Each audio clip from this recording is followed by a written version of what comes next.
Over the past decade, people with albinism have excelled in various industries and have proven that this rare hereditary genetic condition that reduces the amount of melanin pigment formed in the skin, hair and eyes is not a hindrance to their success. Last year in October, Kenya hosted a beauty pageant to celebrate and embrace the unique beauty of its young people born with the condition. The models had lots of high energy and strutted down the catwalk with confidence as they competed for the title of Miss and Mr. Albinism Kenya. However, dangerous myths and superstitions surrounding albinism are still prevalent in many countries, especially in the eastern and southern regions of Africa. Many believe that albinism is a curse or can be contagious, which often leads to abandonment, isolation, and unprovoked attacks. In addition, the body parts of people with albinism are thought to possess magical qualities that can be used as charms and potions to obtain power and good luck, which causes parents of children with albinism and people who live with the condition to constantly live in fear of being captured by attackers. According to the United Nations, in Tanzania, at least 76 people with albinism have been murdered since 2000, with their dismembered body parts selling for hundreds of dollars on the black market. Alphonse Jacobo fled his hometown to go to Ukerewe, an island off the coast of Tanzania, which is known as a refuge for people with albinism in the country.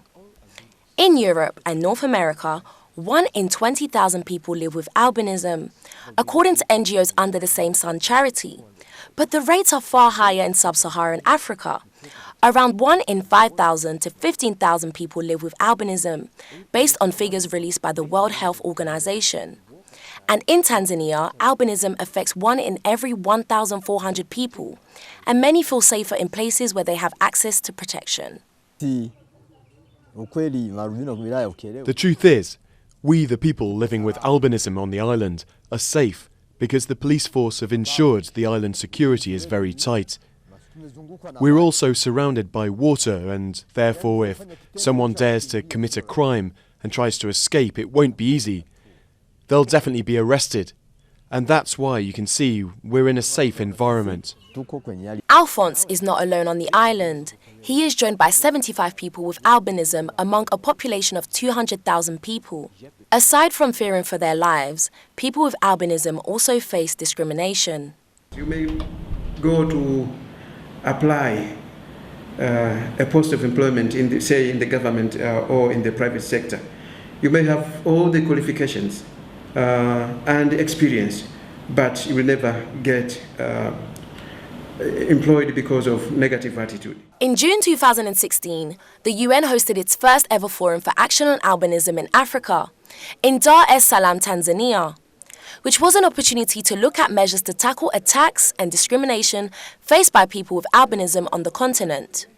Well, this forum is uniquely first because it is the first that has been organized by the United Nations. Civil society have done things like this, but this is the first time it's done by the United Nations, and secondly, it's the first time that it is more geared toward a roadmap or an action plan, so that there is less of an approach about talking or discussing the issues. I think the issues are clear generally, but this forum gave the opportunity to finalize what those issues were and then to decide on what steps to take, very practical steps at the emphasis of the forum.